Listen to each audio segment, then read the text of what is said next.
Today we have the unique melody MEST 3 carbon fiber edition. Don't ask me what's the difference between the carbon fiber and the original MEST 3. I have no idea, maybe just the design, maybe tuning changes, I don't know. But what I do know is the difference between MEST 3 carbon fiber versus MEST 1 versus MEST 2 versus the other end games in my collection, and that's what we're gonna get into today. Hey friends, Timmy here, welcome back to another video on Gears Audio. Today we have a review of the unique melody MEST 3 carbon fiber and comparison with a lot of the other IEMs I just mentioned. Now, if you've been in the community for a little over 2 years at least, you remember how much buzz the original MEST 1 got. MEST 1 was said to be this holographic staging IEM, very detailed and quite magical and legendary in the endgame space. The MEST 2 got a very similar treatment. People just love the original 2 MEST.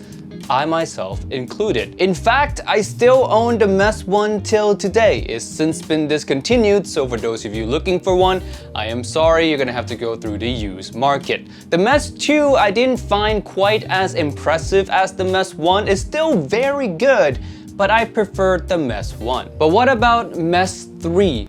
Carbon fiber edition. How does this one stack up against the other two? Let's jump into the tuning, shall we? So this one is actually tuned quite similar to the other 2 MEST. So we're going to talk about all the 3 tunings together right now. The MEST Mark 1 has this tuning that emphasizes a lot of sub bass and the treble region, being the brightest of all the 3 MESTs and also having the most wow factor in details and head stage. If you guys did not know, tuning that elevates the treble above the upper mid-range tend to give this sense of wider soundstage, this heady, airy head stage feeling, and it's very wowing to listen to. IEMs that have this kind of tunings are the SA6 series, the QDC IEMs, the higher end one like Annihilator VX and Gemini, and the MEST series of IEMs. And the MEST Mark 1 was one of the best to have done the tuning. Now, MEST Mark 2 came along and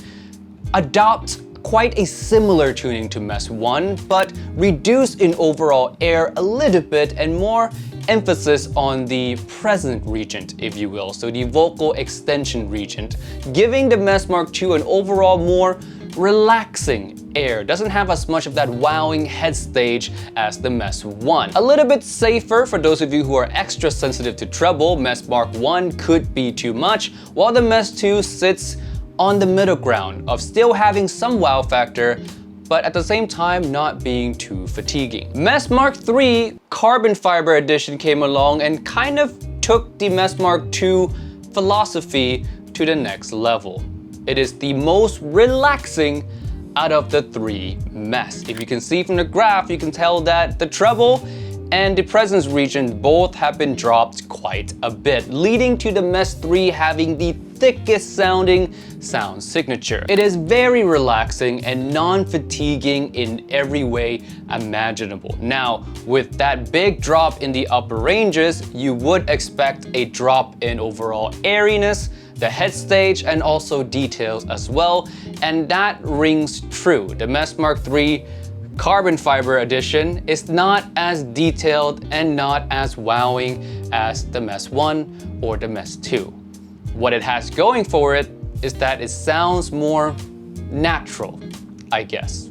The timbre is smoother, it's easier to listen to, and just very safe. And for those who are wondering about bass quality, I do find the MEST 3 to have the most prominent bass. Even though the bass curve looks the same, it is more pronounced since the MEST 3 has less treble. Remember, the whole frequency response work together, so if you drop a lot of the upper ranges, the lower ranges are more pronounced, even though they might look the same on graphs. So if you want the bassiest signature out of the 3 MESTs I just mentioned, the MEST 3 would be that. If you want the sparkliest one out of all 3, then you would have to dig around the used market for the MEST 1. Or you can settle right in the middle with the MEST 2. Before we touch on technical performance, I would like to bring up one issue with the MEST 3 that I have, is that it has driver flex. Yes, and if you guys do not know what driver flex is, it's that crinkly sound when you push the IEMs into your ears and you play around with it like this, it makes this kind of crinkly, annoying sound. Yeah, this has that. And normally in expensive IEMs like this, you wouldn't want that to be there. Does it affect the sound? Absolutely not. Is it annoying? Yes. Next is technical performance. Bring up my scale right here. The MEST 1 and 2, for context, lands right behind the Annihilator. They're some of the most technical IEMs on the market right now. MEST 3, however, lands around the Blessing 3.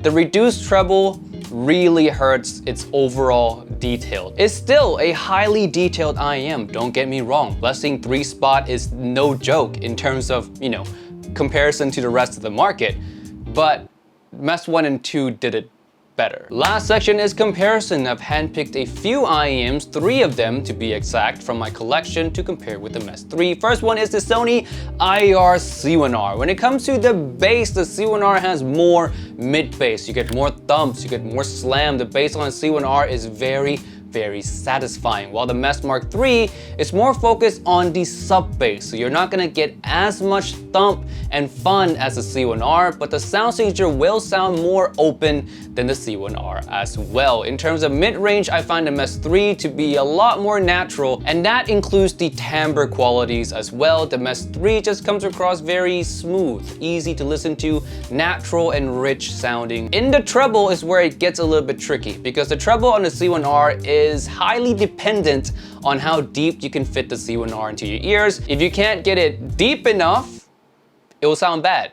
It will sound very piercing. But if you get it shoved deep enough into your ears, it sounds very smooth, very detailed. In contrast, the treble on the MEST 3 is really nothing way too special if we're speaking just endgame, but it's gonna be a lot more consistent between every user. Next is QDC Gemini, and you can say that Gemini is a slightly bit more exciting sounding MEST 3. It has more treble and also has more upper mid-range as well, so vocals are more forward, they have more energy, they're more in your face. Bass-wise, the Gemini also has more mid-bass, while the MEST Mark III has more sub-bass. So once again, the Gemini just sounds more fun. Between which one's better, I'll give the edge to Gemini in this case, because I like my vocals to pop a little bit more. I like that extra clarity, and I also like the extra details provided with more treble. And last but not least, a comparison to the Elysian Annihilator. Now, this is not much of a comparison because they're completely different opposite end of the spectrum IEM. The Annihilator has a lot of mid-bass. MEST 3 doesn't have a lot of mid-bass. The upper mid-range is much more as well on the Annihilator, while the MEST 3 has very little, and especially in the treble, the Annihilator has so much more than the MEST 3. So Annihilator is just a way more engaging, more fun sounding signature than the MEST 3. The MEST 3 is extremely relaxing when A-being back and forth between Annihilator and MEST 3. Oh, I forgot to say this. Carbon fiber edition. Comparing the two in terms of which one is better is not really fair because they're for an entirely different market, but you guys already know which one I like better, and that is, of course, the Annihilator. The details and clarity on the Annihilator is unbeaten by any other IEM so far, the MEST 3 included. But the one area that the MEST 3 does better than the Annihilator is arguably in the bass. The MEST 3 is just cleaner overall, while the Annihilator has just a pinch too much mid-bass for me. Alright, that is it for review of the unique Melody MEST 3 Carbon Fiber Edition. My final verdict is a yellow thumb. Yeah, dead middle. I don't really feel anything for this IEM. I feel like the MEST 2 does it better. The MEST 1 does it better in comparison to the other end games I've tried over the years. MEST 3 carbon fiber is not bad. It's just overall very average. Yeah. Alright, with that being said, thank you so much for watching this video all the way to the end. I would like to thank my Patreon supporters, now my lovely Patreon supporters. For the $9 tier, we have Bard, Chadwick K, Norm, Robert, Suniro, and $18 we have Dr. Pico, 210 Kirk Mason. Thank you so much for the support. If you guys want to support, challenge yourself, link to Patreon down below. I'll see you guys in the next video. Peace and bye. I was trying to do all that in like one take, so I did it now. I'm proud of myself. Peace. 君が笑